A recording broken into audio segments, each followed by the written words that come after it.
Hello friends, welcome to thecommerce.com. Myself Saurabh. Today I will discuss the 8th lecture on the financial management. इस lecture के अंदर मैं आज आपके साथ डिस्कस करूंगा टाइप्स ऑफ कैपिटलाइजेशन। पिछली वीडियो में मैंने आपको उसका मीनिंग बता दिया था। इस वीडियो में मैं आपके साथ डिस्कस करूंगा टाइप्स ऑफ द कैपिटलाइजेशन। तो कैपिटलाइजेशन में be classified into the three important types based on its nature. First is the over capitalization, second is the under capitalization and third is the water capitalization. First is a overcapitalization. Overcapitalization refers to the company which possesses an excess of a capital in relation to its activity level and requirement. यानी कि अपनी activity level और requirement से ज़्यादा अगर कोई company capital को excess में यूज़ करती है तो उस केस को कहेंगे हम over capitalization. In simple means over capitalization is more capital than actual required and the funds are not properly used.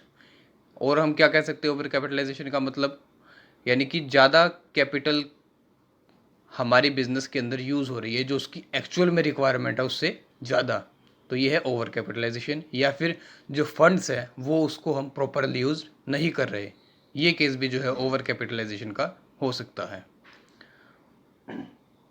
उसके बाद है एग्जाम्पल. एक एग्जाम्पल से समझते हैं हम इसे.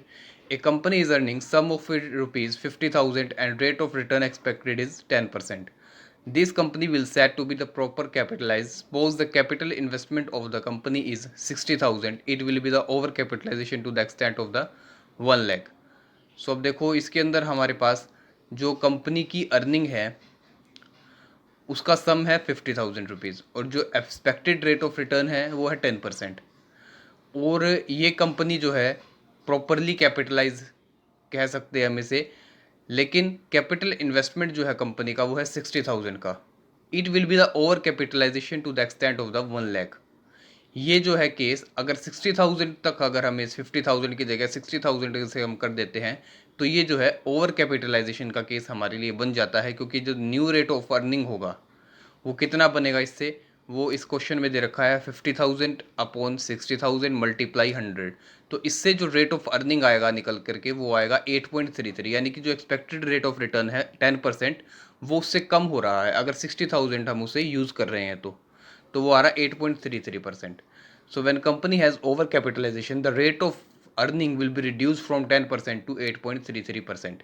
यानी कि जो एक्सपेक्टेड रेट ऑफ रिटर्न है वो अगर हमारा कम हो रहा है, कोई भी कैपिटल को हम यूज़ कर रहे हैं अर्निंग की फॉर्म में 10% से 8.33%, कि कितना भी अगर कम हो रहा है तो इसका मतलब वहाँ पर ओवर कैपिटलाइजेशन है कैपिटल का.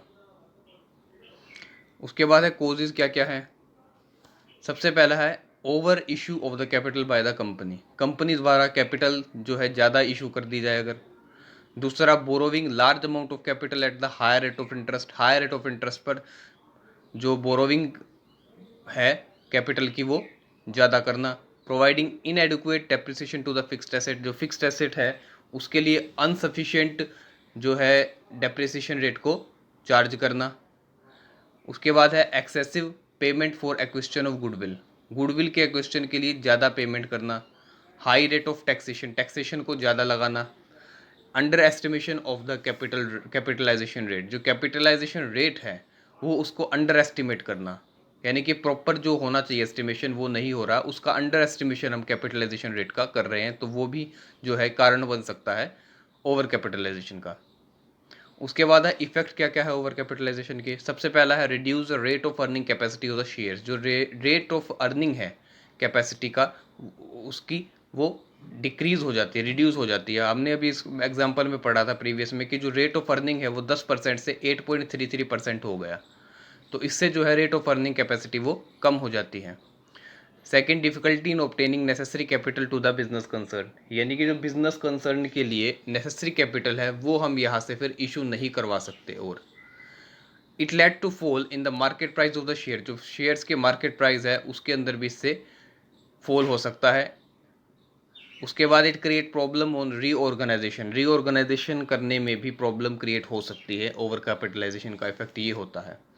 इट लेट्स अंडर और misutilization of the available resources. अगर ओवर कैपिटलाइजेशन होगा बिजनेस के अंदर तो जो हमारे रिसोर्सेज है कैपिटल की फॉर्म में उसका अंडर और मिस यूटिलाइजेशन फिर इससे होगा अगर ओवर कैपिटलाइजेशन होगा तो। उसके बाद है next under capitalization. Under capitalization is the opposite concept of the over capitalization and it will occur when the company actual capitalization is lower than the capitalization as warranted by its earning capacity.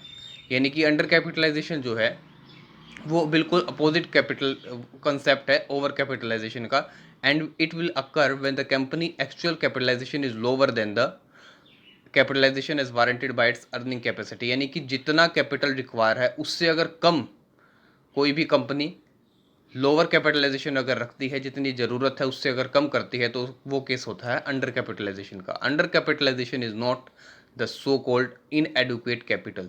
यानी कि under capitalization का मतलब क्या है कि जो company के पास capital है वो इनएडुकेट है।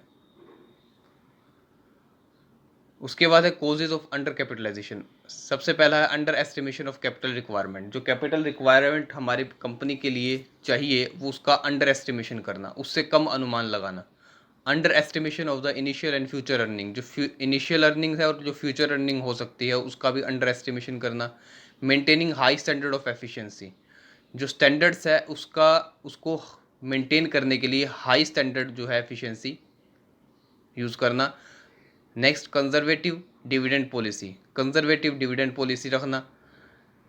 Desire of control and trading on equity. यानी कि कंट्रोल का ज़्यादा डिज़ायर रखना और ट्रेडिंग ऑन इक्विटी पर फोकस करना, ये भी केस हो सकता है अंडर कैपिटलाइजेशन का। It may leads to more government control and higher taxation. यानी कि ये किसकी वजह से हो सकता है, जब गवर्नमेंट का कंट्रोल किसी कंपनी पर ज़्यादा हो या फिर रेट ऑफ जो टैक्सेशन है वो भी हाई हो। Consumer feel that they are exploited by the company. इससे जो कंज्यूमर है वो क्या फील करेंगे कि जो कंपनी द्वारा एक्सप्लॉइटेड हो रहे हैं उनके consumers. It leads to high competition. इसकी वजह से जो कंपटीशन है वो हाई हो सकता है अंडर कैपिटलाइजेशन की वजह से। उसके बाद है water capitalization. Water capitalization if the stock और capital of the company is not mentioned by the asset of equivalent value. यानी कि जो एक्चुअल वैल्यू होनी चाहिए किसी भी एसेट की, उसके इक्विवेलेंट वैल्यू अगर नहीं मेंशन की जाती स्टॉक और कैपिटल की कंपनी के अंदर, तो ये होती है water stock. In simple words, water capital means that the realizable value of the asset of the company is less than its book value. यानी कि जो बुक वैल्यू से कम अगर किसी एसेट की वैल्यू हम अपनी जो बुक्स ऑफ अकाउंट है उसमें कम शो करते हैं, तो ये क्या कहलाएगी हमारी वाटर कैपिटलाइजेशन। कोजेज क्या क्या है इसके। Generally water capital arises at the time of incorporation of the company. Generally जो इशू की जाती है ये इस टाइप की कैपिटल वो इनकॉर्पोरेशन के टाइम पर की जाती है, but it also arises during the life time of the business. Business की लाइफ टाइम के दौरान भी इसे हम कर सकते हैं इशू। और following are the main causes of the water capital. सबसे पहला है acquiring the asset of the company at high price. यानी कि जो कंपनी की एसेट है उसको हाई रेट पर एक्वायर करना।